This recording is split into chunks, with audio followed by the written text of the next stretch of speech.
আরে যেই কম্বল তুমি গায়ে দাও না শীতকালে, সেই কম্বল কেন তুমি দান করো?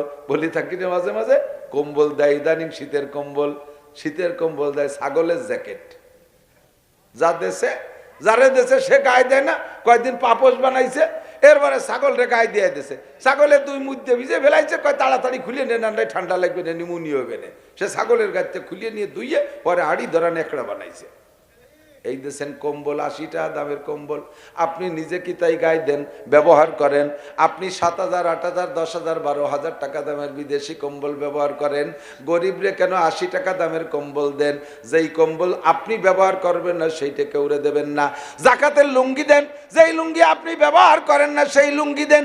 একবার দুয়ে মাড় ভেঙে গেলে তারপরে ওই লুঙ্গি পরা যায় না, একেবারে আউলাখের সব দেখা যায়। এমন কাপড় কিনে দিয়েছেন যে কাপড় বউ পরলে নামাজ হয় না, পাতলা ফিরফিরে, বাজারেও বেচা যায় রে, এমন কাপড় দেন জাকাতে। চাউল দেন এমন চাউল যা জীবনেও খাওয়া যায় না, গরুরে সেদ্ধ দিলে খাইয়ে গরুর গ্যাস্ট্রিক হয়, এইরকম চাউল আপনি দান করছেন। এইগুলো দিয়ে আপনি কোনোদিন মুসলমান হইতে পারবেন না। হুজুর কয় ওয়াহিব্বালিন নাসে মা তুহিব্বুলি নাফসিকা তাকুম মুসলিমা। কম্বল কম দেন, 50 খান কম্বল দেন, 500 না দিয়ে। 500 কম্বলের টাকা দিয়ে 50 খান কিনে দেন 5,000 টাকা দামের কম্বল। একবার যদি কোনো গরিবরে 5,000 দামের টাকা দামের একটা কম্বল দেন, 30 বছরের মধ্যে ওরে দেয়া লাগবে না। যত্ন সহকারে একটা দামি কম্বল অনেকদিন ব্যবহার করা যায়, কতক্ষণ ঠিক ঠিক না? একটা লুঙ্গি দেবেন কমপক্ষে 1 বছর পরে নামাজ পড়তে পারে, একখান কাপড় দেবেন কমপক্ষে 1 বছর পরে নামাজ পড়তে পারে, এমন সুন্দর কাপড় আপনি দান করবেন। ওয়াহিব্বা মুসলিমা। ঈদের সময় আপনার বউ বাচ্চারে যে কাপড় দেবেন, আপনার বাড়ির কাজের মেয়েটারও সেই কাপড় দেবেন। ঢাকা যাওয়ার সময় যেমন সিট নিয়ে আপনি গাড়িতে উঠবেন, আপনার বাড়ির কাজের মেয়ে কাজের ছেলেটারে নিচ্ছেন, তারও তেমন একটা সিট দেবেন। আপনারা ডাটের সিটে বসবেন আর তারে সিটের পিছনে দাঁড় করে রাখবেন। আপনার মতো ছোট লোক আল্লাহর জমিনে আর হতে পারে না। তুমি ফকিরনি, তুই ফকিরনির বাচ্চা। বাড়ি ছেলেমেয়ের যে কাপড়গুলো ময়লা নষ্ট হয়ে গেছে ব্যবহারযোগ্য, কাজের ছেলে কাজের মেয়ে এগুলো দান করবেন কেন? তারা কি মানুষ না? তাদের কি রুচি নাই? আল্লাহ আপনারা ধনী বানাইছে, তাদের গরিব বানাইছে। তারা নিজেদের গুলো নিজেরা কিনে দামিতা ব্যবহার করতে পারে না, আপনি তাদেরকে দেবেন। দেখবেন এদিক তাকান, ফকির কিন্তু নিজের জন্য কোনোদিন নিজে দোয়া করে না, তারে যে দেয় তার জন্যই দোয়া করে। কতক্ষণ ফকির 5টা চাইছে 10 টাকা দেবেন, দেখবেন 2 রিকাত নামাজ পড়ে, আল্লাহ চাইছি দা তাইছে সেটা বল, উনারে লাখ লাখ টাকার মালিক বানাই দাও, আপনারে দোয়ারে। ও কলিবারে যে আল্লাহ আমারে বিক্রি না লাগে, আমারে ধনী বানাই দাও, আমার দাঁড়িয়ে দাঁড়িয়ে ঘুরতে, ও তা কয় না কোনোদিনও। নিজে বড় লোক আর দোয়ারে না, যে দেয় তারে আরো বড় লোক বানানোর দোয়া করে। আপনি যদি ভালো কিছু দেন, দেখবেন আপনার জন্য দোয়া করে, দানের হাত বেড়ে যাবে। 4 নম্বর মনে আছে তো? 4টা জিজ্ঞেস করে করতে পারবেন এক দর্শে। 5 নম্বর হলো যে 5টা কথা আবু হুরায়রা শিখেছে। 5 নম্বর হলো ওয়ালা তুকসিরিদ যাহকা ফাইন্না কাসরাতাজ যাহকা তুমিতুল কলব। দুনিয়ার আনন্দ ফুর্তি করে হাসাহাসি করো না, বেশি হাসলে দিল মরে যায়, বেশি হাসলে দিল মরে যায়। কয় দিল মরে বোঝা যায় কি করে? কয় দিল মরা বোঝার আলামত হলো যাদের নামাজ পড়তে ভালো লাগে না, বুঝবেন দিল মারা গেছে। কোরআন পড়তে ভালো লাগে না, দিল মারা গেছে। দান করতে ভালো লাগে না, দিল মারা গেছে। মসজিদে যাইতে ভালো লাগে না, দিল মারা গেছে। শরিয়াত আমল করতে ভালো লাগে না, দিল মারা গেছে। তাহাজ্জুদ পড়তে ভালো লাগে না, দিলটা মারা গেছে। কোরআন পড়তে ভালো লাগে না, দিল মারা গেছে। এক কথায় ইবাদত করতে যখন মনে চাইবে না, বুঝবেন যে আপনার দিল মারা গেছে। আর এই দিল মারা যার আমল হলো বেশি বেশি হাসাহাসি করা। এই জন্য কলা তুকসিরিজ যাহকা ফা ইন্না কাসরাতাজ যাহকা তুমিতুল কলব। আল্লাহ পাক এই 5টা কথা আমাদের আমল করার তৌফিক দান করে, বলেন আমিন। 1 নম্বরে কি বলছি মনে আছে নাকি? 1 নম্বরে হারাম ছেড়ে দেন, বড় আবেদ হবেন। 2 নম্বরে আল্লাহ যা দেশে সন্তুষ্ট থাকেন, ধনী হতে পারবেন। 3 নম্বরে প্রতিবেশীর দিক নেক নজর রাখবেন, সদ্ব্যবহার রাখবেন, সবচেয়ে বড় মোমেন হবেন। 4 নম্বরে অন্যের জন্য তাহা পছন্দ করবেন যা নিজের জন্য করবেন, তাহলে মুসলমান হবেন। আর 5 নম্বরে হাসাহাসি কম হবে, আনন্দ ফুর্তি কম হবে, তাহলে আপনি হইতে পারবেন আল্লাহর বুজুর্গ। আল্লাহ আমাদেরকে নসিব করে, বলেন আমিন। আল্লাহ পাক বলেন জহরাল ফাসাদু ফিল বাররি ওয়াল বাহরি বিমা কাসাবাত আইদিন নাস। আমার দিক তাকান, মানুষে ক্ষেত খামার করে, চাষবাস করে, সার ঔষধ কীটনাশক বীজ বেসন কত কিছু খরচ করে। ফসল যখন ভরপুর হয়ে যায় তখন এই ফসলকে নষ্ট করে দেবে, এই জন্য কি ফসল বানায়? বোঝেন নাই? ধান লাগাইছেন কি উদ্দেশ্যে? এই ধান যখন পাকিয়ে একেবারে ভরিয়ে যাবে জমি, ওই সময় ওর মধ্যে দিয়ে নসিমন চালাইয়ে গোলাপলের নষ্ট করতে আসবো, এজন্যই লাগাইছেন। পাট যখন বড় হয়ে যাবে ওই সময় হাইসো নিয়ে আইড়িও ঘেড়িও কুপাইয়া করে সবাই ফেলাই দেবো, এজন্যই লাগে বুনেছেন পাট। আম যখন পাকিয়ে যাবে ঝাঁকে ঝুঁকে পাড়াইয়ে ফেসে ফেসে বেলায় দেবো, এজন্যই পাকাইছেন। কি জন্য? সবগুলো ব্যবহার করবেন সেই জন্যই। ভালো হলে আরো আদর যত্নের সাথে ব্যবহার করবেন। এই যে কফিওয়ালারা কফি লাগাইছে, দেখছেন না? কফি ইউটিউবে দেখি মাঝে মাঝে, কফির খেতে যাইয়ে দাও দিয়ে সব কূপ আছে আর লাঠি দিয়ে বড় কফিরে মাটির সাথে মিশাই দিচ্ছে। এত বড় বড় কফি, এই কফিরে কি মাটির সাথে মিশাই দেওয়ার জন্য লাগাইছে? আল্লাহু আকবার। পেঁয়াজে যখন দাম পাই নেই পচে গেছে, ঢেলি ফেলাই দিয়েছে। পাট নিয়ে গেছে বাজারে, পাটের দাম পাই নেই, ফেলাই দিয়ে চলে আসছে। মাদ্রাসায় চামড়া কালেকশন করছি, 40টা চামড়া নেলই না, শেষে তা পানিতে ফেলাই দিছি। এই চামড়া এত কষ্ট করে কালেকশন করছে কি পানিতে ফেলাই দেওয়ার জন্য? এর থেকে পয়সা কামাই করবো সেজন্য, কিন্তু ফেলালাম কেন? কফিরে ভাঙলাম কেন? পাটে পানিতে ফেলাই দিলাম কেন? বেচলাম না কেন? ওর ভিতরের থেকে যা পাওয়ার আশা ছিল তা পাই নেই, সেই জন্য নষ্ট করে দিছি। ঠিক না? আল্লাহ পাক বলেন সবাইকে যেমন তেমন মানুষকে বানাইছি আমি, আল্লাহ হাত দিয়া তোমাদেরকে আযাব দেব, গজব দেব, বালা দেব, মুসিবত দেব, বিপদ দেব, আপদ দেব, অভাব দেব, অনটন দেব, ঘূর্ণিঝড় দেব, অগ্নিবৃষ্টি দেব, অনাবৃষ্টি দেব, জলোচ্ছ্বাস দেব, টর্নেড দেব, না সাইক্লোন দেব, নার্গিস দেব, আইলা দেব, আমপান দেব, বুলবুল দেব, পানি দেব, দানা দেব, করোনা দেব, মরণা দেব। এজন্যই তোমাদেরকে বানাই নাই, বানাইছি তোমাদেরকে আমার বড় উদ্দেশ্য আছে, তোমরা আমার ইবাদত বন্দেগী করবা। আমি তোমাদের জন্য আসমান থেকে জমিন থেকে রহমত আর বরকতের সব দরজা খুলে দেব। ফসল বুনাইবা, সার ওষুধ কীটনাশক কিছু লাগবে না, 1000 মন বরাদ্দে ফলবে, আরামসে খাবা, ব্যবহার করবা। সন্তানাদি দেব, তোমাদের আনুগত্য থাকবে, তোমরা সন্তানাদি নিয়ে গর্ব করবা। দালান কোটা গাড়ি বাড়ি দেব, সুখে শান্তিতে বসবাস করবা। সবই আমার নিয়ামত তোমাদের জন্য বানাইছি। কিন্তু আমি যে গজবগুলো তোমাদের পর দেই, এটা কেন দেই? বিমা কাসাবাত আইদিন নাস, এগুলো সব তোমাদের হাতের কামাই কর্মফল। করোনা আসলো কেন? মরণ আসলো কেন? ডায়াবেটিস আন্তর্জাতিক মহামারী রোগ, এখন প্রত্যেক 11 জনে একজন ডায়াবেটিস। সুবহানাল্লাহ, একটু কর নাউজুবিল্লাহ। প্রত্যেক 11 জন মানুষের একজনের মধ্যে ডায়াবেটিস। হাজার হাজার মানুষ ডায়াবেটিস নিয়ে ঘুরতেছে, কিন্তু টেস্ট করে না, পরীক্ষা করে না, বিদায় ধরা পড়ে না। বাকি আপনি ডায়াবেটিসে ভুগতেছেন। লক্ষ লক্ষ মানুষ করোনায় মারা গেল। এমন করে সারা দুনিয়ায় গজব আযাব চলতেছে। এগুলো কারণ কি? পানির মধ্যে গজব। এই পাশে বন্যা আইসা নোয়াখালী, কুমিল্লা, ফেনী ওই এলাকাটাকে ডুবাইয়া ধ্বংস করে দিয়ে গেল। কেন দিল? আল্লাহকে এজন্য তোমাদেরকে বানাই নাই। বিমা কাসাবাত আইদিন নাস, এগুলো সব তোমাদের কর্মফল, হাতের কামাই। কথা ঠিক কি ঠিক না? আল্লাহু আকবার। এই যে আমেরিকায় দাবানল শুরু হয়েছে, চলতেছে দাবানল, চলতেছে দাবানল। যারা ইউটিউব বোঝেন, যারা দেখেন, তারা দেখছেন নাকি আমি খেয়াল জানি না। আমি লক্ষ্য করেছি আমেরিকার যে জায়গাটায় দাবানলে পড়ছে, 44,000 একর জমি, 44,000 একর জমি পোড়া হয়ে গেছে। এই জমিটার জাগার এরিয়ার বাহ্যিক কোয়ালিটি কেমন, ভূখণ্ডের অবস্থাটা কেমন, গাজার যে জায়গাটা, মুসলমানদের যে জায়গাটা গাজার, ইসরায়েলের আমেরিকার নির্যাতনে এভাবে ধ্বংসলীলা চালাইছে, ওই জায়গাটার ম্যাপ মানচিত্র যেমন, আমেরিকার যে জায়গাটা ক্যালিফোর্নিয়ারে পোড়াইছে, ওই জায়গাটার ম্যাপ মানচিত্র বাহ্যিক আকারে হুবহু একই রকম। তোদের ক্ষমতা দিয়েছি আমি আল্লাহ, এই ক্ষমতা আমার মুসলমানদের পর প্রয়োগ করেছিস। শত শত মসজিদ ভেঙ্গে গুঁড়ো গুঁড়ো করে দিয়েছিস, আগুন জ্বালায় শেষ করে দিয়েছিস। প্রায় 1 লক্ষ মানুষকে মেরে ফেলাইছিস, 1 লক্ষ, 1.5 লক্ষ, 2 লক্ষ মানুষকে মেরে দিছে। আল্লাহু আকবার। হাজার হাজার বিল্ডিং শেষ করে দিছিস। 15টা মাস পর্যন্ত মারতেছিস। আমি আল্লাহ যদি ধরি, ইন্না বাতশা রাব্বিকা লাশাদীদ, আমি যদি ধরি ছুটতে পারবি না।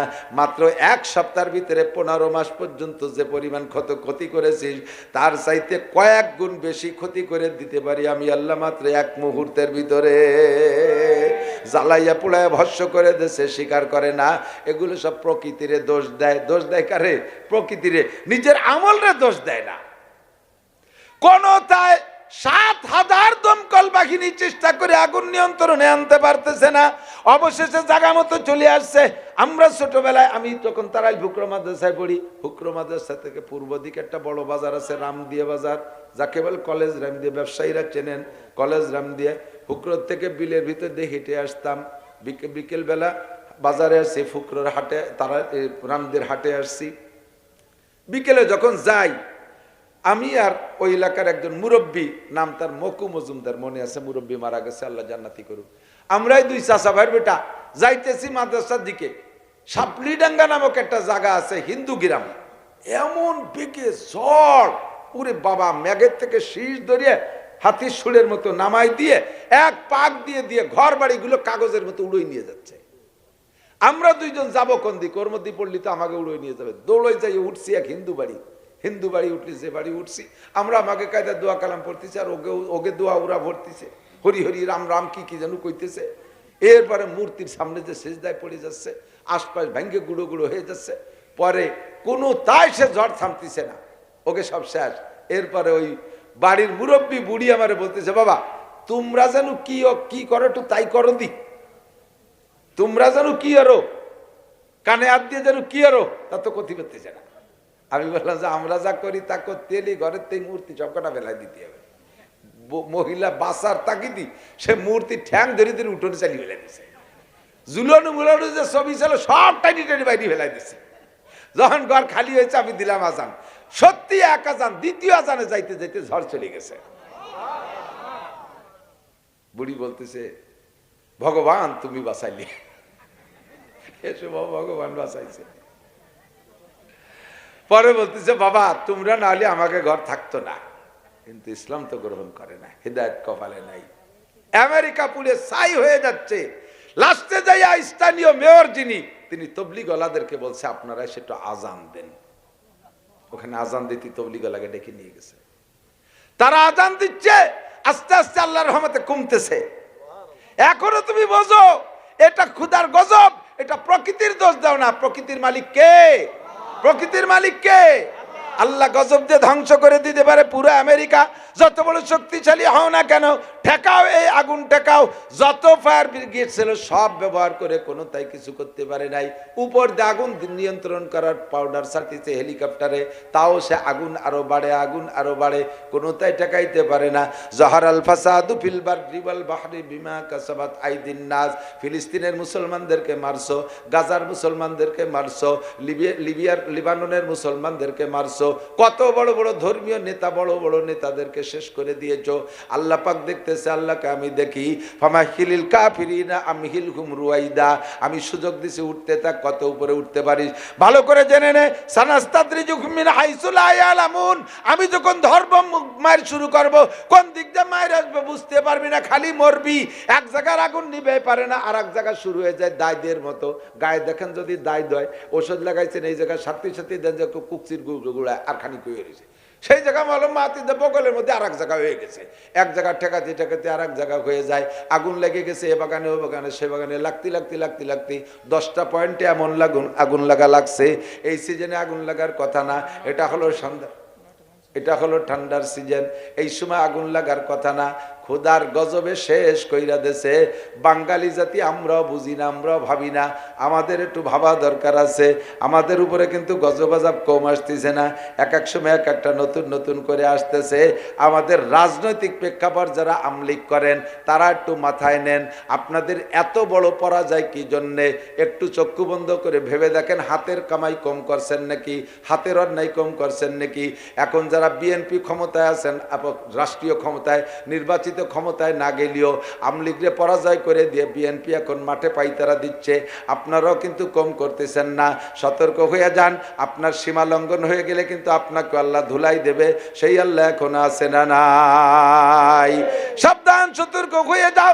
সব বিমা কাসাবাত আইদিন নাস, আল্লাহ পাক রব্বুল আলামিন আমাদের আযাব গজব বালা মুসিবত থেকে রক্ষা করুক, সবাই বলেন আমিন। আমাদেরকে অন্যায় করার থেকে হাত দুটোকে ফিরিয়ে আনার তৌফিক দান করুন। আজকের মাহফিলকে আল্লাহ ভরপুর কবুল করুক, কামিয়াব করুন। সময় কম, ব্যস্ততার ভিতর দিয়ে মৌলানা আবুল বাশারের কথায় যতটুকু পারছি সময় দিয়েছি। আমি আপনাদেরকে একটা দাওয়াত দেই, যদি দুনিয়ায় শান্তি ফিরে পাইতে হয় তাহলে সত্যি সকলকে ইমানদারির লাইনে আসতে হবে। দুনিয়া আখেরাতের শান্তি একটা জিনিসের ভিতরে, ঈমান ও ইসলামের মধ্যে বিকল্প নাই। বাস্তব প্রমাণ আফগানিস্তানে শতভাগ আফগানের আটজন আফগানি সৈনিক আসছিলেন আমার বাড়ির মাদ্রাসায়। আমার মাদ্রাসায় উনটা 2 দিন থেকে গেছে। মুজাহিদের চেহারা, তাদের আমলে আশ্চর্য হয়ে গেছে। সুবহানাল্লাহ। উনরা বলেন কোরআনে যা আছে পাই টু পাই আমল হবে। আমার আফগানিস্তানে চলতেছে 100% পর্দা, 100% নামাজ, শরীয়তের পরিপূর্ণ বিচার চলতেছে। আল্লাহ তাআলা আসমান থেকে রহমত, জমিন থেকে বরকত, ফলে ফুলে ফসলে ভরপুর, খনিজ সম্পদ মাটির থেকে উগরায় দিছে, নিয়েও সারতে পারতেছে না। সারা পৃথিবীর ভিতরে আফগানের টাকা মাত্র 2 থেকে 3 বছরের ভিতরে সবচাইতে বেশি দামি হয়ে যাবে আফগানের টাকা। বাংলাদেশে যদি শান্তি পাইতে হয়, আমরা আমলিগ বিএনপি যে যাই করি না কেন, উলামায়ে কেরামরা যদি ঐক্য হইয়া আসে, কোরআনী শাসন ব্যবস্থার প্রতিশ্রুতি দেয়, আপনারা কি তাদের সাথে থাকতে রাজি আছেন? একটু আল্লাহকে হাত দেখবেন, রাজি আছেন ইনশাআল্লাহ? রাজি আছেন ইনশাআল্লাহ? আল্লাহ তাআলা আমাদের কবুল করুক, বলেন আমিন। ওয়াজালজালাতাও ওয়া মাসকাও ওয়া কাযফা وآيات تتابع كنظام قطع سلكه فتتابع رواه الترمذي سبحانك لا علم لنا إلا ما علمتنا إنك أنت العليم الحكيم رب اشرح لي صدري ويسر لي أمري واحلل عقدة من لساني يفقه قولي رب زدني علما اللهم بارك لنا في رجب وشعبان وبلغنا رمضان اللهم أرنا الحق حقا وارزقنا اتباعه وأرنا الباطل باطلا وارزقنا اجتنابه সকলে বলি আমিন।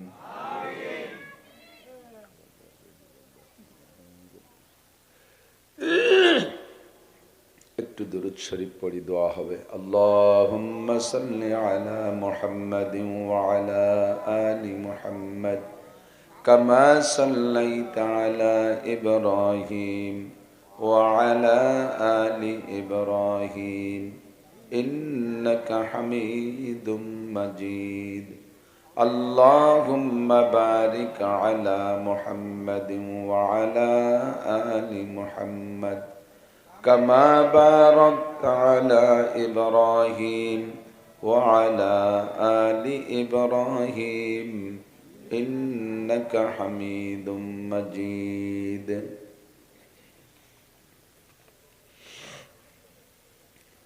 উপমহাদেশের প্রখ্যাত পীরে কামেল, জ্ঞান আকাশের উজ্জ্বল নক্ষত্র, হাফিজুল হাদিস আল্লামা রুহুল আমিন সাহেব রহিমাহুল্লাহ এর স্মৃতি স্মরণ ও ইসালে সব উপলক্ষে 2 দিন ব্যাপী 16তম বার্ষিক ওয়াজ মাহফিলের প্রথম দিনের সম্মানিত সভাপতি,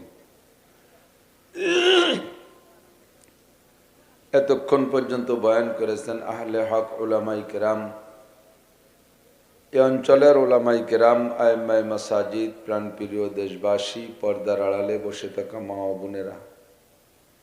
অত্যন্ত দামি মাসের দামি সময়, দামি রাত, জুমার রাত, রজব মাস, সর্বদিক দিয়ে দামি।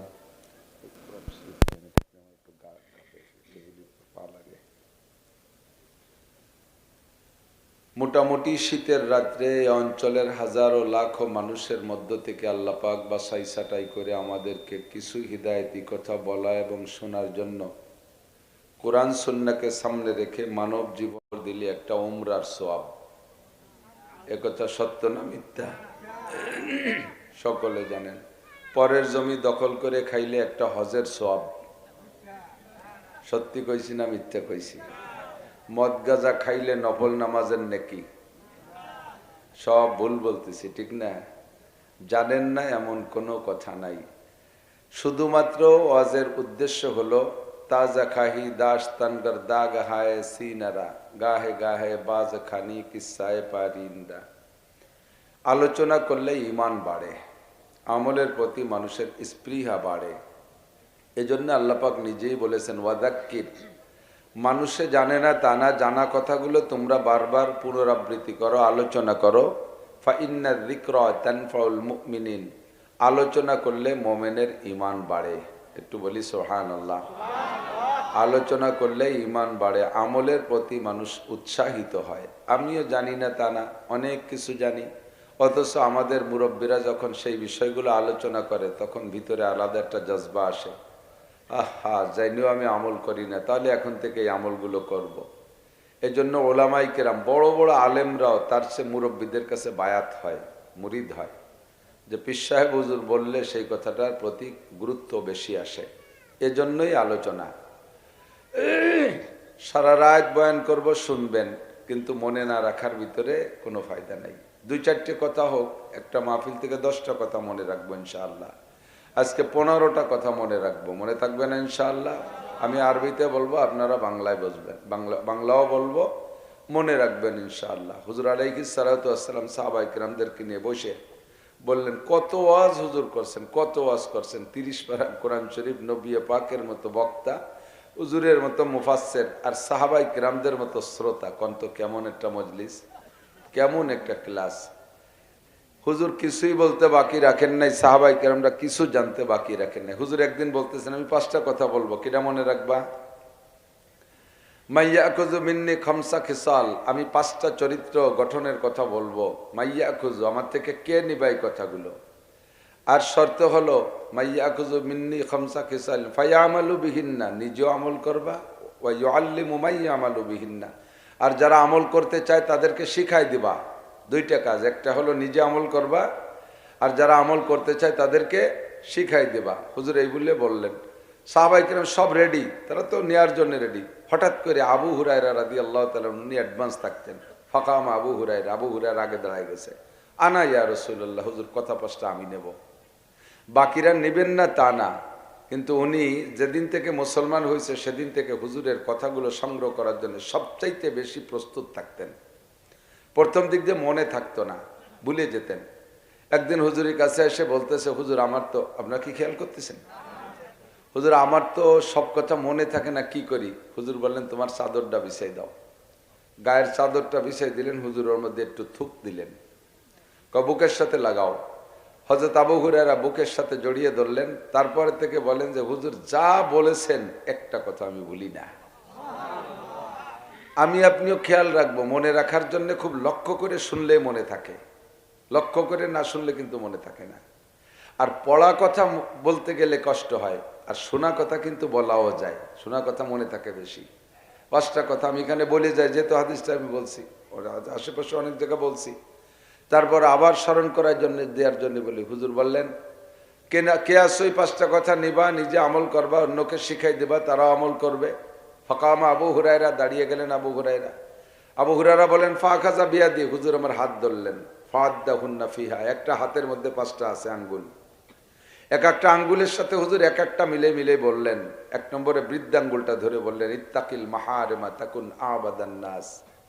1 নম্বর কথা, যত হারাম আছে ছেড়ে দাও, যত হারাম আছে ছেড়ে দাও। কি হবে তাতে? তাকুন আবাদান নাস, তুমি দুনিয়ার সবচেয়ে বড় আবেদ বুজুর্গ হয়ে যাবা। কথা ছোট, সুবহানাল্লাহ পর্যন্ত শেষ না, ভিতরে ডুব দেন, কত দূর যাওয়া যায়। পানি যদি পুকুরে হয় 1 হাত, ডুব দিলে বেশি নিচে যাওয়া যায় না। যদি 50 হাত গভীর নদীতে ডুব দেওয়া যায় তাহলে অনেক নিচে যাওয়া যায়, আর অনেক নিচে গেলে অনেক কিছু দেখা যায়। তো ইত্তাকিল মাহারিম, 1 নম্বরে তুমি হারাম ছেড়ে দাও, হারামকে ভয় পাও, তাহলে তুমি কি হবা? তাকুন আবাদান নাস, দুনিয়ার সবচেয়ে বড় আবেদ। আবেদ মানে ইবাদত করনেওয়ালা। তার আরবিতে ভাষাটা, আরবিতে সিগাটার নাম হলো ইসমে তাফজিল, সবচেয়ে বড় আবেদ। আবেদ বুঝেন তো, যে ইবাদত করে তাকে বলে আবেদ। এদিক খেয়াল করতে হবে, সবার খেয়াল। যে বেশি যে ইবাদত করে তাকে বলে আবেদ। আর সবচেয়ে বড় আবেদ যে সবচেয়ে বেশি ইবাদত করে। তো হুজুর বললেন সবচেয়ে বড় আবেদ হওয়ার জন্য সারা রাত তাহাজ্জুদ পড়তে বলি নাই। সবচেয়ে বড় আবেদ হওয়ার জন্য সপ্তাহে 1 খতম কোরআন শরীফ পড়তে হুজুর বলেননি। সবচেয়ে বড় আবেদ হওয়ার জন্য আজীবন তবলিগে থাকতে হবে হুজুর তা বলেন নাই। সবচেয়ে বড় আবেদ হওয়ার জন্য হুজুর বলেন নাই যে মাসে একবার উমরায় আসো, মক্কায় আসো, তোমরা ডেলি ডেলি উমরা করো, এই কথা হুজুর বললেন না। কিন্তু সবচেয়ে বড় আবেদ হওয়ার জন্য জামা টুপি পাগড়ি জুব্বা সব কিছু পরে তুমি একের পিসাব সাইজে থাকো, তাহলে সবচেয়ে বড় আবেদ হবে, একথা হুজুর বললেন না। লক্ষ লক্ষ কোটি কোটি টাকা দিয়ে মসজিদ বানায় দাও, সবচেয়ে বড় আবেদ হবা, হুজুর এ কথা কিন্তু বলেন নাই। হুজুর বলছেন কি, হারাম ছেড়ে দাও। কথা ছোট, কাজ বড়। চক্ষু বন্ধ করে হিসাব লাগান হারাম কি কি আছে। যত হারাম আছে ডুব দেবেন নিচে, সব হারাম চোখে পড়বে, ছেড়ে দেন। হুজুর কথা কেন বললেন? হালালকে ধরা সহজ, হারামকে ছাড়া কঠিন। দুধ খাওয়া সহজ, মধু খাওয়া সহজ, পানি খাওয়া সহজ, শরবত খাওয়া সহজ, রস খাওয়া সহজ। মদ ছাড়া কঠিন, গাঁজা ছাড়া কঠিন, ইয়াবা ছাড়া কঠিন, বিড়ি ছাড়া কঠিন, গাঁজা ছাড়া কঠিন, সিগারেট ছেড়ে দেওয়া কঠিন। কতক্ষণ? বিয়ে করে স্ত্রী নিয়ে রাত কাটানো সহজ, জিনা করার অভ্যাস থাকলে ওখান থেকে উঠে আসা কঠিন। হালাল ধরা সহজ, হারাম ছাড়া কঠিন। এই জন্য হুজুর বললেন হালাল ধরা তো সহজ, যেটা কঠিন ওই কঠিন কাজটা করো, তাহলে তুমি সবচেয়ে বড় আবেদ হবা। আল মুজাহিদু মান জাহাদা নাফসা, সবচেয়ে বড় মুজাহিদকে যে নফসের সাথে জিহাদ করতে পারে। নফসে যা বলে তা করব না, নফসে যা বলে তা করব না। আমার চৌমুনি হুজুর রহমতুল্লাহ আলাইহি ভারতের একটা গল্প একবার দরসা তিরমিজি, সম্ভবত তিরমিজি পড়ানোর ক্লাসে হুজুর বলেছিলেন, ভারতের ভিতরে এক হিন্দু যুবক সাধু, যুবক মানে 40-এর আগে বয়স। এই যুবক সাধু তার একটা এরহাস, তার পক্ষ থেকে একটা অলৌকিক ঘটনা প্রকাশ পায়। সেটা হলো ওই সাধু থাকে তার খানকার মধ্যে বসে, তার মন্দিরে বসে ধ্যান করে। ওর বাড়ির বড় একটা এরিয়া আছে, এই মন্দিরের বড় একটা এরিয়া আছে। সাধুর এরিয়ার ভিতরে যত বড় রুগী নিক, কোনো ঝাড়ফুঁক কিচ্ছু করা লাগবে না, বাড়ির এরিয়ার মধ্যে ঢুকলেই সুস্থ হয়ে যায়। সুবহানাল্লাহ করার দরকার নেই আগে, না না না সুবহানাল্লাহ করার দরকার নেই। হিন্দু ঠাউর কে কারামতি, ও জায়গা সুবহানাল্লাহ কব কে?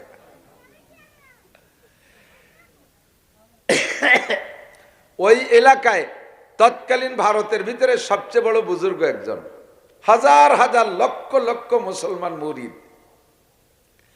তো পিসাবরা অসুস্থ হলে মুরিদরা পিসাবের দরদে এত দরদি হয়, বাপ মরে গেলেও জানা যায়, না গেলে একই টাইমে বাপও মরছে পিসাবও মরছে, বাপরে ফেলাইতে পিরিজ জানা যায় চলে যায়।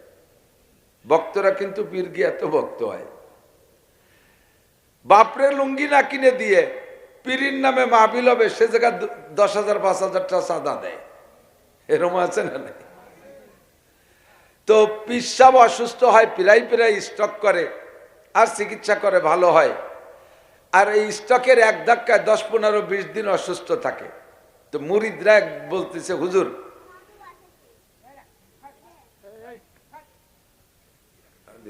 দিয়ে দাও, ওর আম্মুর লাগবে না, ওর লাগবে, তা ঠিক আছে নাকি?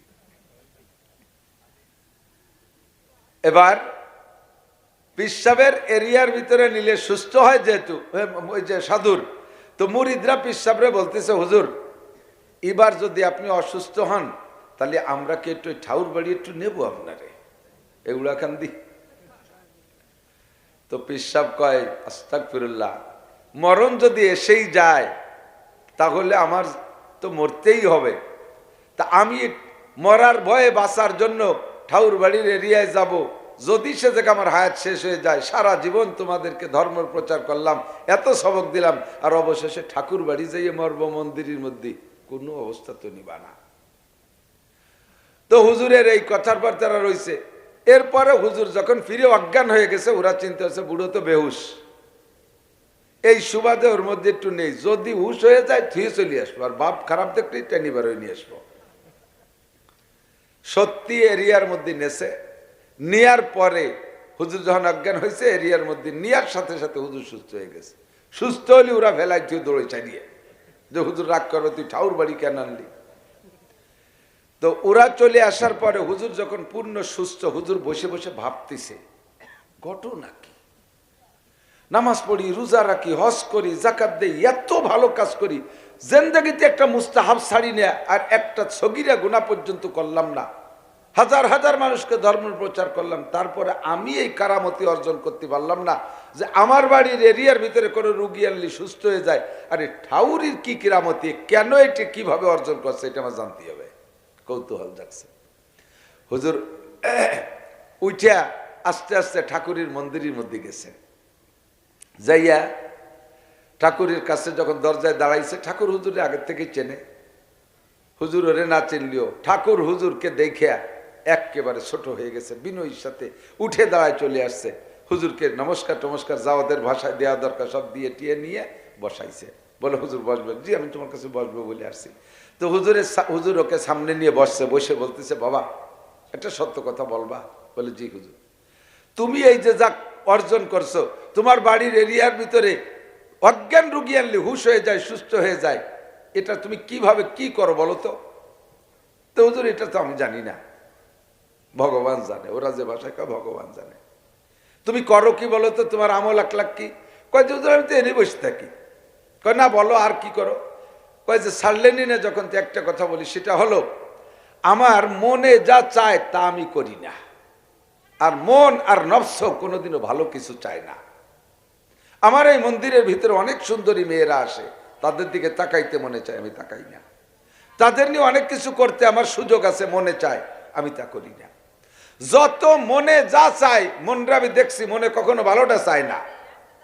আমারও, আমি হুজুর মানুষ, আমারও গান শুনতে মনে চায়, ভালো একটা মেয়ে দেখলি দেখতে মনে চায়, এটা স্বাভাবিক নফসের চাহিদা। তো এভাবে সবাই নফসে খারাপ চায়, আমি সেইটা পর্যবেক্ষণ করে দেখে নফসে যা চায় তা আমি করি না, আমার মনে যা চায় তার বিপরীতটা করি। আমার এইটুকু হলো আমল। হুজুরের পরে ধ্যানে বসছেন, ধ্যানে বৈশা ওর আমল নামার দিকে নজর দেছে। বুজুর্গানে দিনের রোহানি একটা নজর আছে, ওর আমল নামার দিকে নজর দিয়ে দেখে ওর আমল নামায় একটা নেকিও নাই, একটা গুনাহও নাই। নেকি না থাকার কারণে যা ভালো কাজ করছে কাফের, এর জন্য আমল নামায় জমা হয় না। আর কোন গুনাহ সে করে না, নফসে গুনাহ চায়, নফসের সাথে জেহাদ করে, সে নফসের চাহিদা পূরণ করে না, এর কারণে আমল নামায় গুনাহও নাই, নেকিও নাই, ফ্রেশ সাদা দুনিয়া কাগজ পড়িয়ে রয়েছে। হুজুর দেখলেন যে কথা তো সত্যই। এখন ওর পর হুজুর বললেন, তোমার কি এই কথায় তুমি একমত যে তুমি নফসে যা চায় তা করো না, তার উল্টো করো, মনে যা চায় তার উল্টো করো, এটা কি ঠিক? বলে জি হুজুর। এটা তুমি ঠিক থাকতে পারবা জীবন ভরে? হুজুর এতদিন পারছি, যখন ভবিষ্যতেও পারবো। তো হুজুর বললেন, যদি তোমার এই কথায় তুমি সত্যবাদী হও, তাহলে তুমি বলো তোমার কি কলেমা লা ইলাহা ইল্লাল্লাহু মুহাম্মাদুর রাসূলুল্লাহ, এই কলেমা কি তোমার ভর্তি মনে চায়? খানিক জিম ধরে গেছে, কি কয়?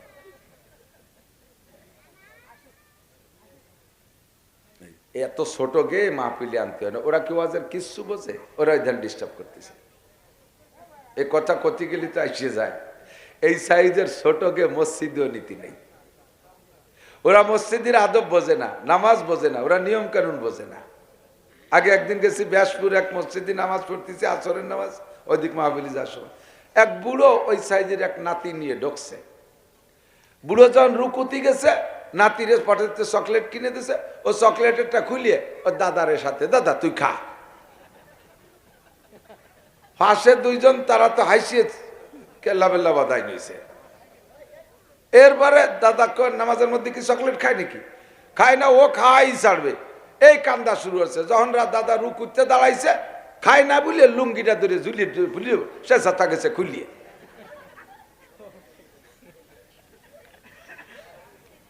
আমার একজন পরে ওই ঘটনা তো চোখ তো অনিচ্ছাকৃত ভাষা চোখ চলে যায়, মিজাজ আগুন হয়ে যাচ্ছে। পরে বললাম, মিয়া এজন্য আল্লাহ নবী বিশ্ববিজ্ঞানী বলেছেন, মুরু সিবিয়ানাকুম বিসসালাতি ওয়া হুম আবনাউ সাবঈ সিনিন, তোমাদের বাচ্চাদের বয়স যখন 7 হবে তারপরে তারে নামাজে নিবা, মসজিদে নিবা, নামাজের কথা বলবা, এর আগে অত বুজুর্গ বানানোর দরকার নেই। একটুক তার ডিমিতে হুটে বারোয়নি, চোখ ফোটে নাই, তাই মসজিদে ইমাম সাহেব নিয়ে গেছে একটা মেম্বারের পর বসাই তুইছে। ইমাম সাহেবের ছেলে আল্লাহ দেবতা নিয়ে গেছে মেম্বারের পর, ও কি বসে থাকিস? ও পুরো যে কয় কাতার সব কয় কাতারের মধ্যে তওয়াফ করছে, কাতার দিয়ে ঘুরিয়ে যাইয়া লাস্টে 2 রিকাত হওয়ার পরে 4 রিকাত নামাজ, 2 রিকাত হওয়ার পরে বাপের যায় নামাজের পর দাঁড়াইয়া পায়জামা খুলে মুতিয়ে দিছে। ইমাম সাহেব কয় সবাই নামাজ ছাড়িয়ে দেন, অ্যাক্সিডেন্ট হয়েছে। আমি ছিলাম সেই জামাতে, আমার মনে করি ওরে থাপ্পড় দিয়ে অ্যাক্সিডেন্ট আরেকটা বানাই দিই। তুই আনিস কে? আলেম হয়ে যদি তোর এই অভিজ্ঞতা না থাকে, যা বোঝে না, তা মসজিদে আনার কথা নবী বলে নাই। এবার যুবকের প্রস্তাব দিয়েছে, যুবক তোমার কি কলেমা লা ইলাহা ইল্লাল্লাহ মুহাম্মাদুর রাসূলুল্লাহ পড়তে মনে চায়? যুবক এখন ধ্যান ধরে গেছে, কিছুক্ষণ চুপ করে থেকে কয় হুজুর আমার পূর্বপুরুষ ধরে হিন্দু, আমিও হিন্দু, এই এলাকার অনেক সম্মান ইজ্জত নিয়ে আসি, আমি এই কলেমা পড়লে সব ধ্বংস হয়ে যাবে, হুজুর এই কলেমা আমার পড়তে মনে চায় না। হুজুর কয় বাবা তোমার আগের কথার পরিবার আমল করো, তোমার চির সিদ্ধান্ত মনে যা চায় তার উল্টো করো, মনে যেটা না চাই সেইটা তুমি করো, মনে যেটা চাই সেটা করো না। এবার তোমার কলেমা পড়তে মনে চাইতেছে না, তোমার করণীয় কি? কয়টা তো কলেমা পড়া লাগবে, মনের উল্টো করতে। তাহলে তোমার কারামতি যদি ধরে রাখতে হয়, নফসের খেলাফ কাম করতে হবে, তাহলে তুমি পড়ো। যুবক সঙ্গে সঙ্গে পড়ে বেলাইছে লা ইলাহা ইল্লাল্লাহ মুহাম্মাদুর রাসূলুল্লাহ, ইসলাম গ্রহণ করেছে। আল্লাহু আকবার এই জন্যই বলা হয় কামেলে গর খাকে গিরাদ জরশাওয়াদ নাকে সরজর বুর্দে খাকে স্তর সওয়াদ। যোগ্য মানুষের হাতের মধ্যে যদি ছাইও যায়, তা কিছুক্ষণ থাকলে স্বর্ণ হইয়া যায়। গর্তু সঙ্গে খারাও মর বদি চৌবা সাহেব দিল রসি গওহার ছবি। যদি তুমি শক্ত মরমর পাথর হও, আল্লাহওয়ালাদের সোহবতে গেলে তুমি গলিয়ে মোমের মতো পানি হইয়া যাবা। হাজার হাজার পাগল বদমাশ, লুচ্চ বদমাশদেরকে দেখেছি, রাস্তার ডাকাতদেরকে দেখেছি, বহুত পাগলামি করেছে, আল্লাহওয়ালাদের সোহবতে যাইয়া সুন্দর পাগড়িওয়ালা হয়ে গেছে, জুব্বাওয়ালা হয়ে গেছে, দিনের দায়ী বনে গেছে। কতক্ষণ ঠিক কি ঠিক না? আল্লাহু আকবার। এরপরে যুবককে হুজুর বায়াত করে নিলেন, ধর্ম শিক্ষা দিলেন, কুরআন হাদিস পড়াইলেন। যুবক হুজুরের সাথে চইলাই গেছে, যাইয়া আলেম হয়ে গেছে। পরবর্তীতে পীর সাহেবের স্থলাভিষিক্ত ওই যুবক হুজুরের চাইতো তার কারামতি বেশি অর্জন হয়ে গেছে। আল মুজাহিদু মান জাহাদা নাফসা, নফসের সাথে জিহাদ করা সবচাইতে বড় জিহাদ। নফসরে কন্ট্রোল করতে পারলেই আপনি সব ভালো কাম করতে পারবেন, আর নফসরে যতক্ষণ কন্ট্রোল করতে না পারবেন কোনোদিনও ভালো কাজ করা সম্ভব না। এই জন্য হুজুর বলেন ইত্তাকিল মাহারেম, নফসে কোনোদিন ভালো চায় না, নফসের সাথে জিহাদ করে হারামকে ছেড়ে দাও, তাহলে তুমি হবা সবচেয়ে বড় আবেদ। কি কি হারাম জানা আছে না? মালে ভেজাল দেওয়া হালাল না হারাম? একটু কান। দুধে পানি মিশানো হালাল, দুধে পানি মিশানো হালাল, আইটেলা হালাল, মিথ্যে সাক্ষী দেওয়া, মিথ্যে মামলা করা, দাড়ি কাটা, দাড়ি চাষা, দাড়ি ছাটা, বেপরদা করা, গালাগালি করা, গীবত শিকায়ত, একটু কইতে থাকেন। যেগুলো হারাম, ইত্তাকিল মাহারেম, এই হারামগুলো আপনি ছেড়ে দেন, তাকুন আবাদান নাস, তাহলে হবেন সবচেয়ে বড় আবেদ। 2 নম্বর আরেকটা কথা হুজুর বললেন, আমি ওয়াজ করব অন্যদিক, ওয়ারদা বিমা কাসামাল্লাহু লাকা তাকুন আগনান নাস। দুনিয়ায় সবচেয়ে বড় ধনী হতে চাও কে? তৎকালীন ধনী হযরত ওসমান গনি। আমিও সবচেয়ে বড় ধনী হতে চাই, আপনারা চান আর না চান জানি না। কারণ আল্লাহ যদি আমার কিছু পয়সা করি বেশি দিত, পরাণ ভরি একটা মাদ্রাসা করতে পারতাম, অনেক মাদ্রাসা দান করতে পারতাম, মসজিদ টসজিদ দিতে পারতাম, গরিব গুরাবাকে দিতে পারতাম। আমার দিতে ভালো লাগে, দিতে ভালো লাগে, এই জন্য আমি সবচেয়ে বড় ধনী হতে চাই। নবী পাক বললেন তুমি যদি সবচেয়ে বড় ধনী হতে চাও, তাহলে একটা আমল শিখাই দেব, করবেন? আপনারা করবেন? রাজি আছেন? আমলটা করবেন? সেটা হলো ওয়ারদা বিমা কাসামাল্লাহু লাকা, আল্লাহ যা দেশে তাই পাইয়ে খুশি থাকেন। আল্লাহ যা দেশে তাই পেয়ে, নইলে সারা দুনিয়া দিলে আপনি ধনী হতে পারবেন না। সহিহ হাদিসের মধ্যে আছে, হুজুর বলেন বনিয়াদের গায়ে লা তামলাউ লা তামলাউ বনি আদম বাতানু বনি আদম, বনি আদমের পেট ভরবে না কবরের মাটি ছাড়া। হাদিসের অংশ ভুলে গেছি। বনি আদমের পেট ভরবে না কবরের মাটি ছাড়া। সারা দুনিয়ার মালিক যদি আল্লাহ কেউরে বানায় দেয়, সারা দুনিয়ার মালিক, এখন তো ভাগযোগ করে খাচ্ছি, 2 কাঠা 5 কাঠা 10 কাঠা 1 বিঘে 2 বিঘে 10 লাখ 20 লাখ 1 কোটি 5 কোটি ভাগ ভাগ করে খাচ্ছি। যদি সারা দুনিয়ার অর্থের মালিক একজনরে বানায় দেয়, তাহলে সেই লোকটা কত বড় ধনী দুনিয়ার দিক দিয়ে। এই লোকটা যদি কেউ জিজ্ঞেস করে, ভাই আগে তো সম্পত্তি যা ছিল সবাই ভাগযোগ করে খেতাম, পরে কায়দা কিলে মরি আল্লাহ তোমার একারে মালিক বানাই দিয়েছে, আমাকে কামলা কিষেন বানাই দিয়েছে, তোমার বাড়ি কাটি পিঠে খাই। এই এত বিশাল সম্পদের মালিক হয়ে তোমার মনের মধ্যে কিরম খুশিটা কদি? হুজুর বলেন, যদি কেউ এরকম বানাই দিয়ে তারা জিজ্ঞেস করেন যে তোমার এখন কেমন লাগে, ও কি জবাব দেবে জানেন? ক ভাই একটা দুনিয়াতে কি হয়, ছেলে মেয়ে আত্মীয় স্বজন কর্মচারী, একটা দুনিয়াতে কি হয়। আর একটা দুনিয়া হলে কোনো মতে চলা যেত, একটা দুনিয়ায় কিচ্ছু হয় না। আর যদি আপনাকে আল্লাহ যা দেশে বলেন আলহামদুলিল্লাহ, বলেন আলহামদুলিল্লাহ। দুনিয়ার দিক দিয়ে আপনি দুনিয়ার ব্যাপারে তাকাবেন নিচের দিক, আর আখেরাতের ব্যাপারে তাকাবেন উপরের দিক, তাহলে আপনার ভালো থাকা সম্ভব, ভালো হওয়া সম্ভব। নিচের দিক তাকাবেন, আপনি যে ক্লাসে আছেন তার চেয়ে গরিব এলাকায় আছে না নাই? তাদের চাইতে আপনি ভালো আছেন না নাই? আর ধর্মের ব্যাপারে তাকাবেন উপর দিক, তাহলে আপনার ইবাদত করা সহজ হবে। আরে কপাল, আমিও যেমন একজন মানুষ, মাওলানা আবুল বাশার তেমন একজন মানুষ, আরে আমিও যেমন একজন মানুষ, হযরত মাওলানা রুহুল আমিন সাহেব রহমাতুল্লাহ আলাইহি তেমন একজন মানুষ ছিলেন, কত ইবাদত বন্দেগী করে কত উপরে চলে গেছে। আমি তার সামনে কি? আমিও যেমন মানুষ, আমার মহল্লার আব্দুল খালেক মোল্লা তেমন মানুষ, সে তবলিগে 3টে চিল্লা লাগাইছে, তাহাজ্জুদের নামাজ পড়ে, 5 ওয়াক্ত জামাতে নামাজ পড়ে, সে লোকটা টুপি পাগড়ি জুব্বা সব কিছু ব্যবহার করে, সুন্নত একটাও ছাড়ে না। আমি তার সামনে কি? এতটুকু উপরের দিক তাকাইলে আপনার আমল করার প্রতি আগ্রহ বাড়বে। এই জন্য হুজুর বলেন, আর দাবিমা কসামাল্লাহু লাকা তাকুন আগনান নাস, যদি দুনিয়ায় সবচেয়ে বড় ধনী হইতে চাও, তাহলে আল্লাহ যা দেশে তারপর সন্তুষ্ট থাকো। বলি আলহামদুলিল্লাহ, বলি আলহামদুলিল্লাহ। মনেতে কন্যা আলহামদুলিল্লাহ। আপনারা কেমন আছেন? আর্থিকভাবে কেমন আছেন? আলহামদুলিল্লাহ। আল্লাহ এতটুক রাখো পরের কাছে হাত পাতা না লাগে, ঠিক না? ফকির একটা শুয়ে শুয়ে বিক্রি করতেছে, শোয়া বৈরির মাথার ধারে ভাঙ্গা তাল, ওর মধ্যে কয়টা পয়সা, 2টা নোট, 3-4 ছিঁড়া 5 টাকার নোট।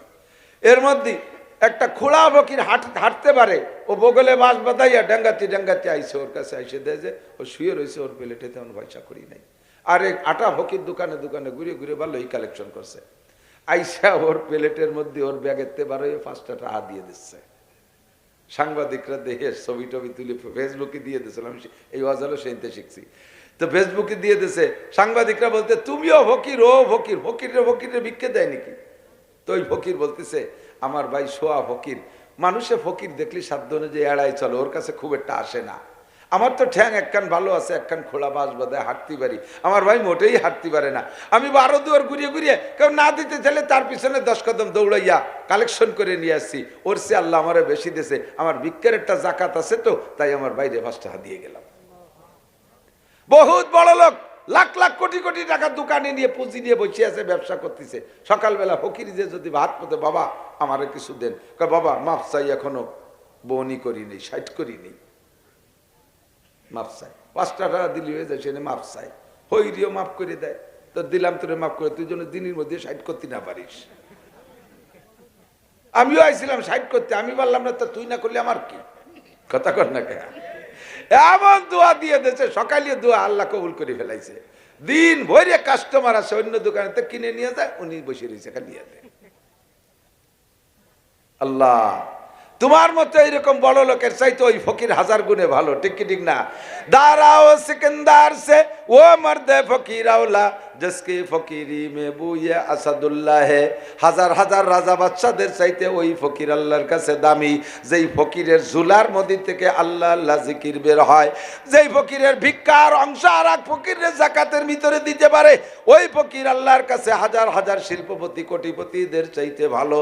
আপনাকে ধনী বানাইতে হলে সংক্ষিপ্ত বক্তব্য, অর্দা বিমা কাসাবাল্লাহু লাকা তাকুন আগনান নাস, আল্লাহ যা দিয়েছে যে হালাতে রাখছে বলি আলহামদুলিল্লাহ। সবচেয়ে বড় মোমেন যদি হইতে চাও, ছোট্ট আজ, সবচেয়ে বড় মোমেন সবচেয়ে বড় ইমানদার যদি হইতে চাও, ইমান ইমান ইমান ইমান জিকির করলে হবে না, মুখে দাবি করলে হবে না। ছোট্ট একটা কাজ ইমানদার, শ্রেষ্ঠ ইমানদার হওয়ার জন্য হুজুর বলেন ওয়া আহসিন ইলা জারিকা তাকুম মুমিনা, একে অপরে গায়ে গায়ে মিলে মিশে প্রতিবেশী বসবাস করো, প্রত্যেকের দিকে প্রত্যেকে সুনজরে রাখবা, সকলের প্রতি সকলে ইহসান আর করুণার নজর রাখবা, মহব্বত আর ভালোবাসা রাখবা, প্রতিবেশীর দিক খেয়াল রাখবা। তোমার বাড়ি সুন্দর বানাইছো, যার রাস্তা আছে প্রতিবেশী বাড়ি যার রাস্তা নাই, গরিব মানুষ তার জায়গা নাই, তোমার জায়গা থেকে 2 হাত জায়গা ছেড়ে দাও, কমপক্ষে বাড়ি যার জন্য একটা অ্যাম্বুলেন্স বাড়ি ঢুকার রাস্তা দিবা। এনি টাইম মানুষ রুগী হতে পারে, রুগীরে দূরে টেনে নেওয়া কষ্ট, একটা অ্যাম্বুলেন্স যাতে ঘরে যেতে বাড়ি যেতে পারে এমন একটা রাস্তা তুমি তারে দিবা। প্রতিবেশীর পাশে গাছ লাগাইতে গেলে এমন কায়দায় লাগাবা যাতে তার ক্ষতি না হয়, ওয়াল করলে এমনভাবে করবা যাতে তার বাড়ির বাতাস বন্ধ না হয়ে যায়, বড় বিল্ডিং তার বাড়ির বাতাস বন্ধ না হয়ে যায়। গাছপালা লাগাইলে লক্ষ্য রাখবা যেন তার উঠানে ছায়া পড়ে ফসল নইতে কষ্ট না হয়। দোকানদারি করবা, ব্যবসা বাণিজ্য, পাশের ভাইয়ের দোকানে কষ্ট না হয়, ক্ষতি না হয়। তুমি মাইকের ব্যবসা করো, মাইকের ব্যবসা, এই মাইকের এরা যারা আছে মাইকে লাগে, ওকে অ্যাড কি জানেন, সামনের পর বড় ধুমসা বক্স একটা লাগাই দিন রাত ভরে ডিজে না কি কয় ঢোলের বাড়ি ঠেলায় ফাঁসাইলিরা কিনা বেঁচে যেতে পারে না। ফাঁসে এক হুজুরির যায় নামাজ, আতর, রুমাইল টুমাইল এইগুলোর দোকান, ও ঢোলের বাড়ির ঠেলায় হুজুরির ওনে খদ্দেরই দাঁড়াতে পারে না। হুজুর কইছে বাবা একটু আস্তে কর। ওরা কয় কে যার যার পজিশনে তার মাত্র বাড়ি, আমরা এখানে 1.5 লাখ টাকা দিয়ে পজিশন নিছি, আমরা যেভাবে খুশি সেভাবে ব্যবসা করবো, আপনারা যেভাবে পারেন করেন। মূল্য ইমাম সব মানুষ একটু ছোট দোকান দিয়েছে, বেতন পায় 4,000 টাকা, ওই দিয়ে কিছু ডলি বাড়ে তার 2 টাকাই বসতে হয়, তারে ওইভাবে সাফাই রাখে। ইমাম সাহেব কি এর কতদিন মধ্যে কয়ে পারে না, ওরাতে ডোল ডগর বাজায় রাত 12টার পরে তো ঘুমাবে, সব গুছাই গাছায় যখন দোকানটা বন্ধ হয়ে শাটার টানিয়ে দিয়ে ভিতরে শুইছে, ইমাম সাহেব সেই সময় খালি জের একটা মুগুর একখান নিয়ে ঘরের মধ্যে ঠাস ঠাস করে বাড়ি আসছে। ওরা কাছে চাচা কি আরেন কয় যে পজিশনে বা 1.5 লাখ টাকা দিয়ে নিয়া তোকে পজিশনে 3 ভরি আকাম করছিস, আমার পজিশনে ফজর পর্যন্ত এই করবো, এতক্ষণ ঘুমাইছিস ফজর বাদ ঘুমোতে, ফজর পর্যন্ত ঘুমাতে দেবো না।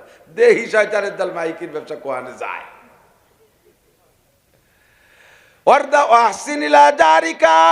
খেয়াল রাখবেন প্রতিবেশীর দিকে, এমন খেয়াল রাখবেন যাতে প্রতিবেশী যেন কষ্ট না পায়। ওই লোকটা সব চাইতে ভালো, এদিক দেখেন, ওই লোকটা সবচেয়ে ভালো, অরিজিনাল ভালো, যেই লোকটারে তার প্রতিবেশী ভালো বলে। প্রতিবেশী, আমি আপনাদের এখানে আসছি, একদিন হাসি খুশি আনন্দ ফুর্তি করে গেলাম, টুপিটা মাথায় পাগড়ি পুগড়িতে নামাজ কালাম পড়িয়ে গেলাম, আপনার মুড়ি ভাবা কুতুবু লাগতাম। বাড়ি যাই আমার প্রতিবেশীকে শুনি দেন, কবে কিন্তু হুজুর একটা ওরে মানুষের ডাহে কীর্তিনে গোয়া শুনতি, আই ঠেলে বেড়া দেয় উল্টো পাল্টা, আর ও আমাকে পাশের লোকের কোনো খবর রাখে না, আর তারে মানুষ অস করতে ডাকে।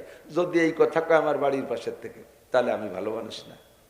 আপনারা যাবেন, যদি আমার প্রতিবেশীরা বলে না আমাদের মৌলানা অমায়িক, কামাই রোজগারের একা খায় না, প্রতিবেশীরা দিয়ে খায়, বেড়া দিতে গেলে দেখে শুনে দেয়, এভাবে যদি প্রশংসা করে তাহলেই আমি ভালো মানুষ। কথা কন, প্রতিবেশীর সাথে সদ্ব্যবহার করে সেখান থেকে প্রশংসা কামাই করা বহুত কঠিন ব্যাপার, বহুত কঠিন ব্যাপার। দূরের কাছে প্রশংসা নিতে বেশি কষ্ট করা লাগে না। 3 নম্বর হুজুর বলেন মোমেন হইছো প্রতিবেশীর সাথে সদ্ব্যবহার কইরা। 4 নম্বর, যদি মোমেন হওয়ার পর মুসলমান হইতে হবে, আগে হতে হয় মোমেন, পরে হতে হয় মুসলমান। শরিয়াতের বিধানের পর আমল করার নাম হলো মুসলমানি, আর আল্লাহর রসুলকে বিশ্বাসের নাম হলো ঈমান।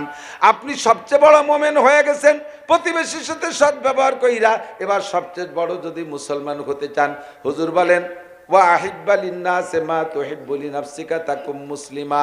যদি তুমি, খেয়াল করতেছেন সবাই, অন্যের জন্য তাহা পছন্দ করো যা নিজের জন্য পছন্দ করো, নিজের জন্য যেটা পছন্দ করো না করবা না, ওইটা অন্যের জন্য পছন্দ করবা না। যদি এমন হতে পারো তাহলে তুমি মুসলমান। নিজে যেটা পছন্দ করো না এইটা আর একজনের দান করে দাও। জামা যেটা ছিঁড়ে গেছে, লুঙ্গি যেটা ছিঁড়ে গেছে, প্যান্ট যেটা ভাষায় তালি দিয়া হকি রেস্টে সেইটা দান করে দিলে। বিস্কুট যেখান খাতি বাড়ে না পচে গেছে, 1 কামড় খাইয়া নান্টু তুই খা, নান্টুরে দিয়ে দিচ্ছে, ঠিক কে কয় ভাই যার কয় পচা, তা পচা তো তুমি না খাও বেলেটে তুই দাও, নান্টুরে সাধো কে। তোমার জিব্বে কি শুনাই দিবা নানু যে তুমি খাবা না, নানটুর পচা জিব্বে দিয়ে পচা বিস্কুট খাবে। ভান্তা ভাত কটা খাতি পারো না, বসে গেছে ভৈর ভান্তা ভাত খাইয়ে যা। ফকিরা মানুষ, তুমিও মানুষ, যেটা তুমি খাইতে পারো না ফকিরে দিবা কেন? যে মাছ পচে গেছে গন্ধ তুমি খাইতে পারো না, পাশের বাড়ি লাগে দিবা কে? যে গোস্ত নষ্ট তুমি খাইতে পারো না, সেটা প্রতিবেশীরে কেন দাও? আরে যেই কম্বল তুমি গায়ে দাও না শীতকালে, সেই কম্বল কেন তুমি দান করো? বলি থাকি না মাঝে মাঝে, কম্বল দেয় ইদানিং শীতের কম্বল দেয় ছাগলের জ্যাকেট। যারে দেশে সে গায়ে দেয় না, কয়েকদিন পাপোশ বানাইছে, এরপরে ছাগল রে গায়ে দিয়ে দিছে, ছাগলের দুই মুদ্দে ভিজে ফেলাইছে, কয় তাড়াতাড়ি খুলিয়ে নেন, ঠান্ডা লাগবে না, নিমুনিয়া হবে না। সে ছাগলের গায়ে খুলিয়ে নিয়ে ধুইয়ে পরে হাড়ি ধরা নেকড়া বানাইছে। এই দেশেন কম্বল 80 টাকা দামের কম্বল, আপনি নিজে কি তাই গায়ে দেন, ব্যবহার করেন? আপনি 7,000, 8,000, 10,000, 12,000 টাকা দামের বিদেশি কম্বল ব্যবহার করেন, গরিবরে কেন 80 টাকা দামের কম্বল দেন? যেই কম্বল আপনি ব্যবহার করবেন না সেইটা কেউরে দেবেন না। জাকাতের লুঙ্গি দেন, যেই লুঙ্গি আপনি ব্যবহার করেন না সেই লুঙ্গি দেন। একবার দুয়ে মাড় ভেঙে গেলে তারপরে ওই লুঙ্গি পরা যায় না, একেবারে আউলাখের সব দেখা যায়। এমন কাপড় কিনে দিয়েছেন যে কাপড় বউ পরলে নামাজ হয় না, পাতলা ফিরফিরে, বাজারেও বেচা যায় না, এমন কাপড় দেন জাকাতে। চাউল দেন এমন চাউল যা জীবনেও খাওয়া যায় না, গরুরে সেদ্ধ দিলে খাইয়ে গরুর গ্যাস্ট্রিক হয়, এইরকম চাউল আপনি দান করছেন। এইগুলো দিয়ে আপনি কোনোদিন মুসলমান হইতে পারবেন না। হুজুর কয় ওয়াহিব্বালিন নাসে মা তুহিব্বুলি নাফসিকা তাকুম মুসলিমা। কম্বল কম দেন, 50 খান কম্বল দেন, 500 না দিয়ে 500 কম্বলের টাকা দিয়ে 50 খান কিনে দেন 5,000 টাকা দামের কম্বল। একবার যদি কোনো গরিবরে 5,000 দামের টাকা দামের একটা কম্বল দেন, 30 বছরের মধ্যে ওরে দেয়া লাগবে না। যত্ন সহকারে একটা দামি কম্বল অনেকদিন ব্যবহার করা যায়, কতক্ষণ ঠিক ঠিক না? একটা লুঙ্গি দেবেন কমপক্ষে 1 বছর পরে নামাজ পড়তে পারে, একখান কাপড় দেবেন কমপক্ষে 1 বছর পরে নামাজ পড়তে পারে, এমন সুন্দর কাপড় আপনি দান করবেন। ওয়াহিব্বা ঈদের সময় আপনার বউ বাচ্চারে যে কাপড় দেবেন, আপনার বাড়ির কাজের মেয়েটারও সেই কাপড় দেবেন। ঢাকা যাওয়ার সময় যেমন সিট নিয়ে আপনি গাড়িতে উঠবেন, আপনার বাড়ির কাজের মেয়ে কাজের ছেলেটারে নিচ্ছেন তারও তেমন একটা সিট দেবেন। আপনারা ডাটের সিটে বসবেন আর তারে সিটের পিছনে দাঁড় করে রাখবেন। আপনার মতো ছোট লোক আল্লাহর জমিনে আর হতে পারে না। তুমি ফকিরনি, তুই ফকিরনির বাচ্চা। বাড়ি ছেলে মেয়ের যে কাপড়গুলো ময়লা নষ্ট হয়ে গেছে ব্যবহারযোগ্য, কাজের ছেলে কাজের মেয়ে এগুলো দান করবেন কেন? তারা কি মানুষ না? তাদের কি রুচি নাই? আল্লাহ আপনারা ধনী বানাইছে, তাদের গরিব বানাইছে।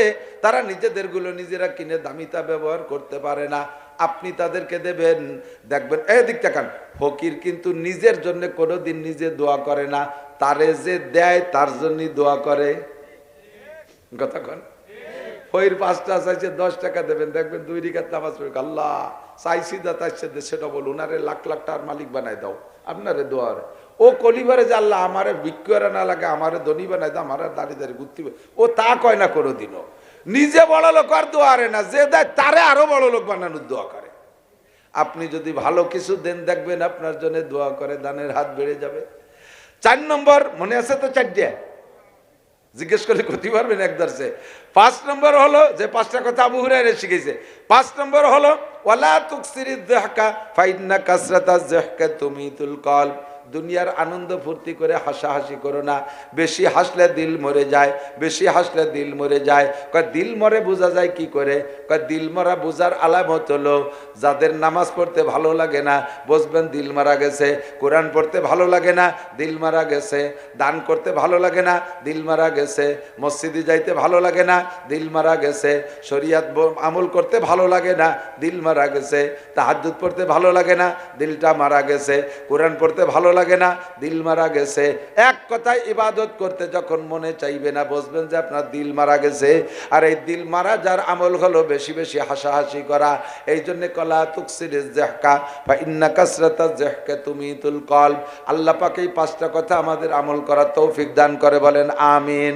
1 নম্বরে কি বলছি মনে আছে নাকি? 1 নম্বরে হারাম ছেড়ে দেন, বড় আবেদ হবেন। 2 নম্বরে আল্লাহ যা দেশে সন্তুষ্ট থাকেন, ধনী হতে পারবেন। 3 নম্বরে প্রতিবেশীর দিক নিয়ে নেক নজর রাখবেন, সদ্ব্যবহার রাখবেন, সবচেয়ে বড় মোমেন হবেন। 4 নম্বরে অন্যের জন্য তাহা পছন্দ করবেন যা নিজের জন্য করবেন, তাহলে মুসলমান হবেন। আর 5 নম্বরে হাসাহাসি কম হবে, আনন্দ ফুর্তি কম হবে, তাহলে আপনি হইতে পারবেন আল্লাহর বুজুর্গ। আল্লাহ আমাদেরকে নসিব করে বলেন আমিন।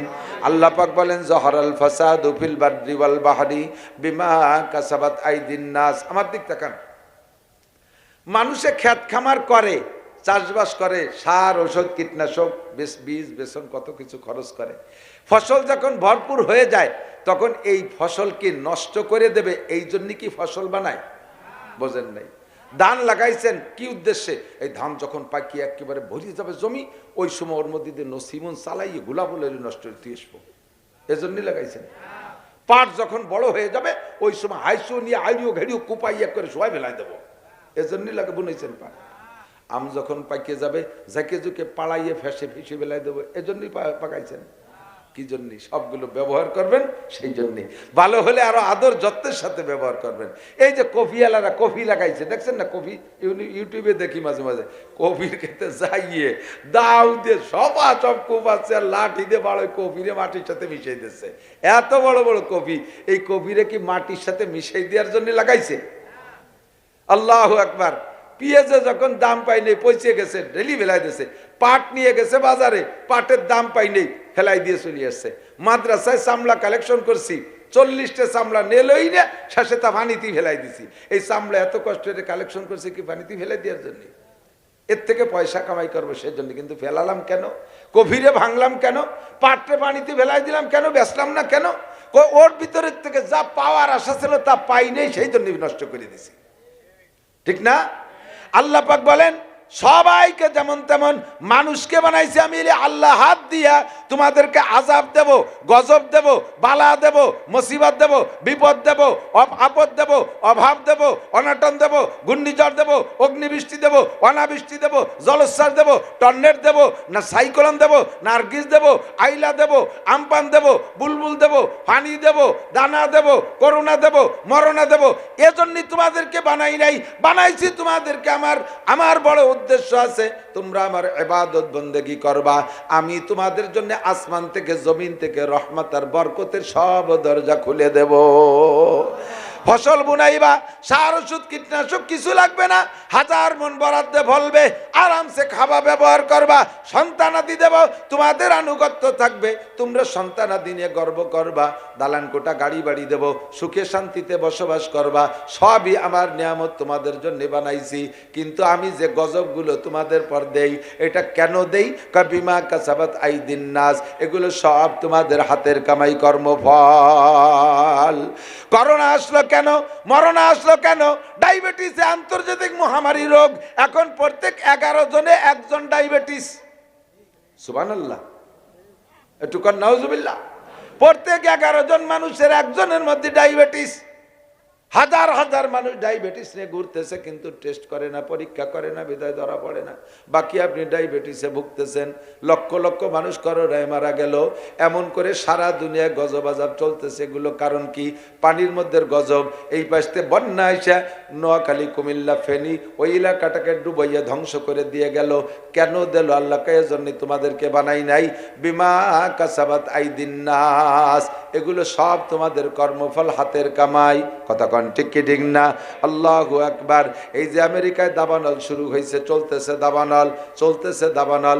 যারা ইউটিউব বোঝেন, যারা দেখেন, তারা দেখছেন নাকি আমি খেয়াল জানি না। আমি লক্ষ্য করেছি আমেরিকার যে জায়গাটায় দাবানলে পড়ছে, 44,000 একর জমি, 44,000 একর জমি পোড়া হয়ে গেছে। এই জমিটার জাগার এরিয়ার বাহ্যিক কোয়ালিটি কেমন, ভূখণ্ডের অবস্থাটা কেমন, গাজার যে জায়গাটা, মুসলমানদের যে জায়গাটা গাজার, ইসরায়েলের আমেরিকার নির্যাতনে এভাবে ধ্বংসলীলা চালাইছে, ওই জায়গাটার ম্যাপ মানচিত্র যেমন, আমেরিকার যে জায়গাটা ক্যালিফোর্নিয়ারে পোড়াইছে, ওই জায়গাটার ম্যাপ মানচিত্র বাহ্যিক আকারে হুবহু একই রকম। তোদের ক্ষমতা দিয়েছি আমি আল্লাহ, এই ক্ষমতা আমার মুসলমানদের পর প্রয়োগ করেছিস।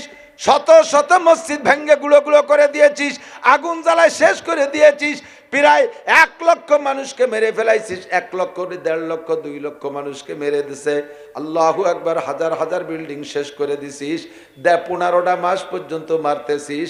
আমি আল্লাহ যদি ধরি ইন্না বাদশা রাব্বিকা লাশাদীদ, আমি যদি ধরি ছুটতে পারবি না। মাত্র 1 সপ্তাহের ভিতরে 15 মাস পর্যন্ত যে পরিমাণ ক্ষতি করেছিস তার চাইতে কয়েক গুণ বেশি ক্ষতি করে দিতে পারি আমি আল্লাহ মাত্র 1 মুহূর্তের ভিতরে। জ্বালাইয়া পুড়াইয়া ভস্য করে দেশে, স্বীকার করে না। এগুলো সব প্রকৃতিরে দোষ দেয়। দোষ দেয় কারে? প্রকৃতিরে, নিজের আমলরে দোষ দেয় না। কোন তাই 7,000 দমকল বাহিনী চেষ্টা করে আগুন নিয়ন্ত্রণে আনতে পারতেছে না, অবশেষে জায়গা মতো চলে আসছে। আমরা ছোটবেলায়, আমি তখন তারাই হুকরো মাদ্রাসায় পড়ি, হুকরো মাদ্রাসা থেকে পূর্ব দিকে একটা বড় বাজার আছে রামদিয়া বাজার, যাকে বলে কলেজ রামদিয়া, ব্যবসায়ীরা চেনেন কলেজ রামদিয়া। হুকরোর থেকে বিলের ভিতর দিয়ে হেঁটে আসতাম, বিকেল বেলা বাজারে আসছি, ফুকরোর হাটে, তারা রামদের হাটে আসছি। বিকেলে যখন যাই, আমি আর ওই এলাকার একজন মুরব্বী, নাম তার মকু মজুমদার, মনে আছে, মুরব্বী মারা গেছে, আল্লাহ জান্নাতি করুক। আমরাই 2 চাচা ভাইয়ের বেটা যাইতেছি মাদ্রাসার দিকে। সাপলিডাঙ্গা নামক একটা জায়গা আছে, হিন্দু গ্রাম। এমন বেগে ঝড়, ওরে বাবা, মেঘের থেকে শীষ ধরিয়ে হাতির সুরের মতো নামাই দিয়ে এক পাক দিয়ে দিয়ে ঘর বাড়িগুলো কাগজের মতো উড়োই নিয়ে যাচ্ছে। আমরা 2 জন যাবো কোন দিকে, ওর মধ্যে পড়লি তো আমাকে উড়োই নিয়ে যাবে। দৌড়ই যাই উঠছি এক হিন্দু বাড়ি উঠলি, যে বাড়ি উঠছি আমরা, আমাকে কায়দা দোয়া কালাম পড়তেছে, আর ওকে দোয়া ওরা ভরতেছে, হরি হরি রাম রাম কি যেন কইতেছে। এরপরে মূর্তির সামনে যে সেজদায় পড়ে যাচ্ছে, আশপাশ ভেঙ্গে গুঁড়ো গুঁড়ো হয়ে যাচ্ছে। পরে কোনো তাই সে ঝড় থামতেছে না, ওকে সব শেষ। এরপরে ওই বাড়ির মুরব্বী বুড়ি আমারে বলতেছে, বাবা তোমরা যেন কি করো একটু তাই করো দি, তোমরা যেন কি আরো কানে হাত দিয়ে যেন কি আরো, তা তো কথি করতেছে না। আমি বললাম যে আমরা যা করি তা করতে এলি, ঘরের থেকে মূর্তি সবকটা ফেলাই দিতে হবে। মহিলা বাসার তাকিদি সে মূর্তি ঠ্যাং ধরে ধরে উঠোনে চালিয়ে ফেলাই দিছে। জুলানু মুলানু যে ছবি ছিল সব টাইনি টাইনি বাইরে ফেলাই দিছে। যখন ঘর খালি হয়েছে আমি দিলাম আজান, সত্যি 1 আজান, দ্বিতীয় আজানে যাইতে যাইতে ঝড় চলে গেছে। বুড়ি বলতেছে, ভগবান তুমি বাঁচাইলি। এসে ভগবান বাঁচাইছে। পরে বলতেছে, বাবা তোমরা না হলে আমাকে ঘর থাকতো না।